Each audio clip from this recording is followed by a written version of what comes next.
Cada 8 de marzo, la Iglesia Católica celebra la fiesta de San Juan de Dios, fundador de la Orden de los Hermanos Hospitalarios, la que posteriormente se denominaría, en honor al santo, Orden Hospitalaria de San Juan de Dios. San Juan es un símbolo de la vocación de la Iglesia a hacerse ella misma caridad con aquellos que sufren en el cuerpo y también en el espíritu.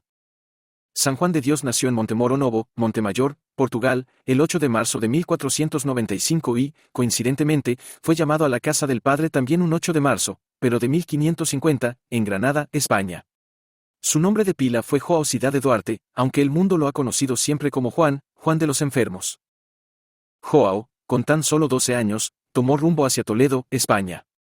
Allí empezaría su curioso itinerario laboral que lo haría pasar del pastoreo, su primer empleo, a mercenario a los 27 años, cuando se enlista en la milicia del emperador Carlos I de España, 1500 a 1558.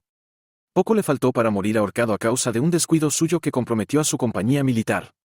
Años después volvería a enrolarse para apoyar a Carlos I, Carlos V del Sacro Imperio Romano Germánico, esta vez no para luchar contra los franceses sino contra los turcos que habían sitiado Viena en 1532. Después de la milicia, decidió volver a su tierra, Portugal. En el camino conoció a una familia noble expulsada por el rey de Portugal a Ceuta, quienes lo contrataron como sirviente. Decidido a probar fortuna empezó a trabajar como librero en Gibraltar, llegando a abrir una pequeña librería propia. Gracias a este oficio tuvo contacto con la literatura religiosa de la época, que dejó una huella imborrable en su corazón. Por épocas volvió a trabajar como sirviente, ejercitándose aún más en los dones y hábitos que Dios planificaría más tarde cuando Juan se convertiría en servidor de los enfermos para siempre.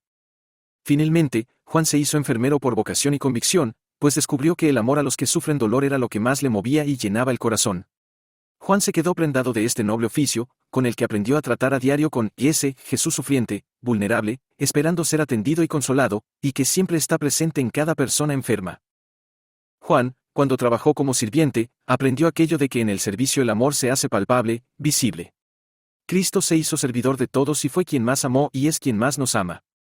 Movido por esa convicción, el santo fundó un hospital en Granada y, posteriormente, junto con su grupo de compañeros, constituyó la base de lo que sería la Orden Hospitalaria, dedicada a la pastoral de la salud. Los miembros de la orden estarían dedicados por entero a atender a los pobres y necesitados. En aquel hospital, el hermano Juan trabajaría casi sin descanso durante 10 años. Fueron años duros, con muchas tribulaciones y dolores, que se hicieron más llevaderos, cuando no hermosos, gracias a la oración.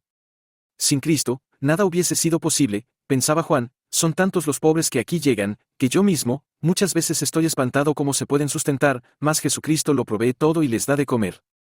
El hermano Juan, cada vez que podía, se ponía en presencia de Dios o renunciaba a alguna cosa que le agradaba para mantener contento al Señor durante la jornada y seguir exhibiendo la sonrisa que animaba a sus enfermos. Ellos, desorientados por el dolor, muchas veces pensaban que Dios los había abandonado y se veían caer en el abismo del desamparo, hasta que de pronto la sonrisa serena de Juan y sus ademanes llenos de cuidado y afecto les aliviaba el alma. Juan había interiorizado hasta el tuétano que amar al que sufre es razón suficiente para desvelos y sacrificios. Ni cuando su propia salud lo traicionaba, solía resfriarse constantemente, buscó su seguridad o comodidad, sino siempre primero el bienestar del que tenía enfrente. En una ocasión, se produjo un terrible incendio en su hospital y él, poniendo en riesgo su vida, se encargó personalmente de rescatar a los pacientes. Fue auténticamente milagrosa la manera como Juan de Dios atravesó el lugar en llamas, una y otra vez, sin recibir quemadura alguna. Aquel día ni uno solo de sus pacientes sufrió algún daño.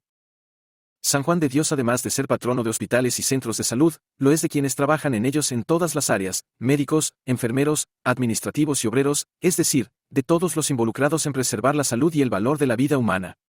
Asimismo, y no es poca cosa, es patrón de los que difunden libros en los que hay verdad, como los libros religiosos o de provecho espiritual. La salud es siempre cosa del cuerpo y del alma. Hoy su vida y ejemplo de entrega a los sufrientes cobran un sentido especial. Pidamos su intercesión por todos aquellos que se arriesgan en los hospitales y servicios de salud alrededor del mundo para servir a otros. Pidamos también por quienes padecen el dolor del deterioro corporal y la soledad que a veces acarrea la enfermedad. Actualmente los religiosos hospitalarios de San Juan de Dios, sus hijos espirituales, continúan sirviendo en cientos de centros de salud en los 5 continentes. Ellos son testigos del valor único de la vida humana, que ha de respetarse de manera incondicional. San Juan de Dios, intercede por el alma de los médicos y enfermeros que murieron en los años de pandemia y por quienes ahora dan la vida en las zonas de guerra. Acompaña a quienes están enfermos y sufren soledad. Asiste a quienes no solo están afectados físicamente, sino también a aquellos cuyas mentes o almas están heridas o desorientadas. Que por tu intercesión, todos recuperen el aliento, la paciencia y la esperanza, incluyendo a sus familias y a quienes los cuidan. Que nadie se sienta abandonado por Dios.